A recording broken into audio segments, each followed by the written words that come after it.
How to make all Facebook photos private at once. Hey there, welcome back to the channel, and let's get right into this tutorial.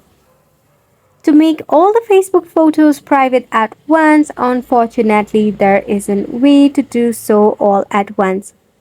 Instead, what you can do is you can actually open up your Facebook application, then tap on the three horizontal line at the top right corner. Click on your profile. From here, locate the photos or the content that you wish to keep it as private.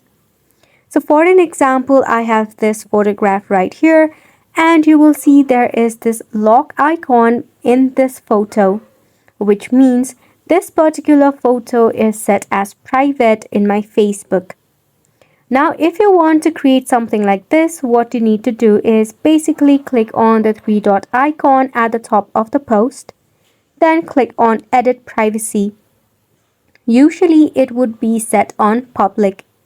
So what you can do is you can either set it as friends, or you can set it also as friend accept, or just tap on only me for more secure post.